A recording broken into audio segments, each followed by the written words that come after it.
So let's talk about synchronicity. You know, those moments, those strange, meaningful coincidences that feel like the universe is trying to have a little chat with you. It's not just random noise, it's more like a dialogue. And today we're going to figure out how to listen in. I mean, really, take a second and think about it. Have you ever had one of those experiences that just completely stops you in your tracks? A moment so perfectly timed, so weirdly specific, that you can't help but feel like it was put there just for you. You know exactly what I'm talking about. It's like you dream of a friend you haven't talked to in years, and then bam, you wake up to a text from them.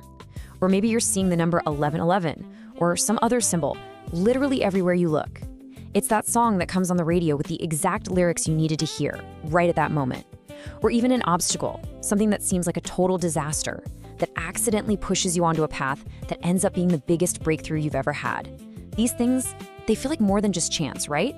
Well, to really get to the bottom of this, we've got to start with the man who actually gave it a name, the brilliant psychologist Carl Jung. For him, these moments weren't just quirky accidents, they were something profound. And here's the key, the absolute core of his idea. Jung said synchronicity is about events that are connected by meaning, not by cause and effect. So one thing doesn't physically make the other thing happen. Instead, they resonate with each other on some deeper symbolic level. Jung put it beautifully. He called these moments the residue of a hidden connection between your inner world, your thoughts, your feelings, and the outer world of events. It's like this hidden symmetry, a sudden, almost magical alignment where what's happening inside you is perfectly mirrored by what's happening outside. And this really breaks down our normal way of thinking about the world. I mean, look at this. On one side, you've got causality.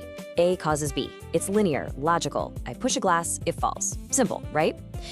But on the other side, you have this acausal connection. The glass doesn't fall because you thought about it, but maybe, just maybe, the inner turmoil you're feeling is symbolically mirrored by the outer chaos of a shattering glass. See the difference?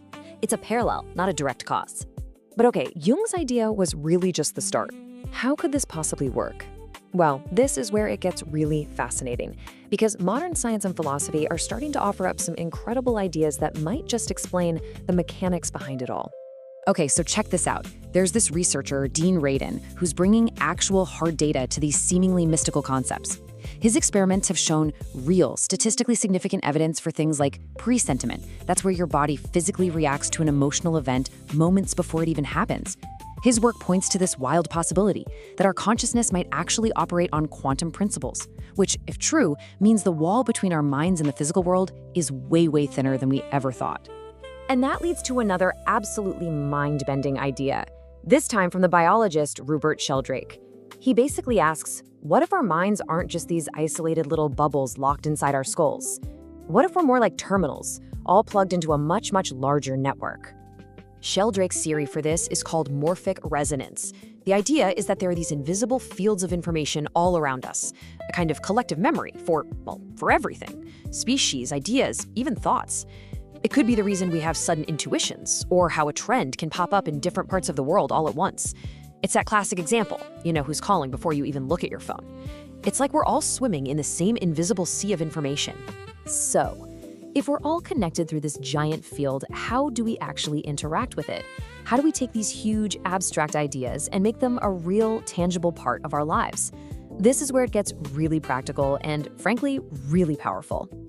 Scientist and author Greg Braden has this concept he calls the divine matrix. And he says this quantum field, this universal network, it doesn't really respond to our logical thoughts or what we want. It responds to the one language it truly understands, feeling. Our emotion, specifically a coherent emotion, is what sends the signal out into the universe. And it works like a feedback loop. Okay, so step 1, you generate a clear, coherent feeling. This is everything. Braden tells his amazing story about a Native American rainmaker. The guy doesn't beg or ask for rain. He goes into a hut and he feels the rain on his skin. He smells the wet earth. He embodies the feeling of the prayer already answered. Step 2, the quantum field acts like a perfect mirror, reflecting that powerful emotional signal right back. And then step 3, your outer world starts to rearrange itself to match your inner state. It's not just wishful thinking, it's about matching your vibration. This quote from the mystic Neville Goddard really helps explain why things sometimes don't go our way. If the universe is a mirror, then our obstacles and our struggles are mirrors too. They're not punishments, they're just reflections of our deeper beliefs and assumptions. The field isn't giving you what you want, it's giving you back what you truly, deep down, believe you are. So, with all of this in mind, how do we start to actively participate? How do we learn to speak this symbolic, emotional language and actually join this incredible conversation with the universe? Well, it really starts with listening, quieting that nonstop chatter in our minds to just create some space. It means actually honoring those gut feelings, those intuitive hits, instead of brushing them aside. You can start small, just by noticing the patterns, the symbols that keep showing up for you. But here's a really crucial part. These aren't commands. They're not telling you what to do. They're more like clues, little nudges, or invitations from the universe to maybe explore a certain idea or path. And when you start living this way, you come to this incredible realization. The world isn't just some static, boring backdrop that you're walking across. No, it's a dynamic, responsive, co-creative canvas that is constantly, and I mean constantly, interacting with the energy that you bring to it. So the next time one of those meaningful coincidences pops up, the next time a symbol shows itself, don't just write it off as nothing. See it for what it is.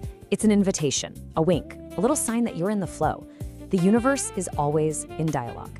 The only real question left is, how are you going to respond? Thank you for watching. If something in this resonated with you, then you're already closer than you think. If you're ready to go deeper, there's a link below to my book, Quantum Manifestation: How to Collapse Time and Shift Timelines. This isn't theory. It's a framework you can actually use. Tap the link below and step into it.